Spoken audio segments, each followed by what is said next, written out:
2004 and 2005, Nintendo released the Nintendo DS, a handheld game system with two screens, one of them a touchscreen, to huge commercial success. I'd like to emphasize that if you want to feel old, we are getting close to this being released 20 years ago. Nowadays, a portable gaming device with two screens and a touchpad is nothing special, but it really was something special for little 10-year-old me in the 2000s. The DS had the appeal of playing games on the go similar to the Game Boy, but carried with it the innovation of dual screens, which made all the difference. And it spawned commercials that, alright, Nintendo, what the fuck? Having a screen that you use the stylus to interact with was used to the utmost for creative game design, sparking clever interface designs and interactive puzzle elements. Which brings me to Ghost Trick Phantom Detective, a game that could have only been created by the DS's existence and is severely underappreciated.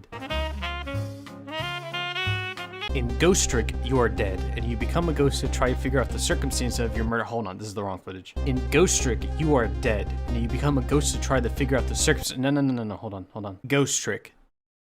Yeah, this one. At the start of the game, all you know is there's you, the dead guy who died in the goofy pose, some girl, and a guy with the shotgun pointed at her, and now she's probably gonna die too. And then a voice tells you that you have powers of the dead that let you go to a ghost dimension to stop time and possess objects, using the stylus to move, before returning to the real world to manipulate the object, and you can use it to temporarily save her from dying. She runs 10 feet and dies anyways. Then, a lamp tells you that you can travel back in time to 4 minutes before a person's death to prevent it from ever happening by doing Rube Goldberg-like puzzles. And also, you have amnesia, and because you're a ghost, you're gonna disappear by the time the sun comes up, so you have by the end of the night to figure out who you are and what is going on. And that's it. I don't want to give any more story details than that, since this is a mystery game that's best experienced fresh, which is frustrating because the story is incredibly good. It's got the craziest plot twists in fiction. I love to talk about it more, but I want you to experience it firsthand.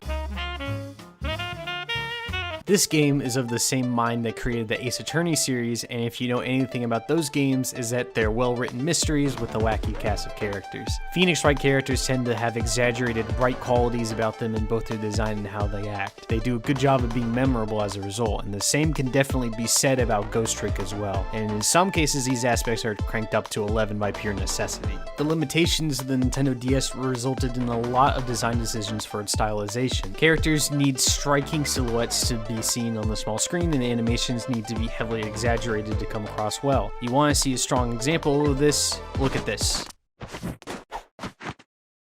Holy shit. The game previews as if everyone is in a stage play and even has lights come on to highlight key points of focus. All of the models were created in 3D and rasterized into 2D to look ridiculously smooth, although that doesn't really matter on the updated versions. And the character designs have such strong personalities. The main character would probably look something like this in the hands of a different creator, but here our protagonist looks just as goofy as everyone else does, but in a way that still keeps him looking cool and professional. His hair sticks up to give the shape of a ghost, and his sunglasses give him a sense of mystery. It's a conscious decision to take away his eyes to alienate us and make it harder to figure out what's going on with him. The redhead detective, on the other hand, is far more open and cheerful, and her primary red and yellow work well with his. The villains are sleek black and blue. The detectives have specific colors as identifiers. This guy has weird hair. These guards look the same but behave as opposites in how seriously they take their job to differentiate them and how they act. The chicken chef has a chicken on his face, and this is unquestionably a dog. Some of the characters I described are very one note and serve a quick small purpose, but they leave an impression in the long term through sheer quirkiness. And the music, man, the soundtrack is so nice. It's a mix of electric jazz that knows when to take it slow and when to ramp up the intensity.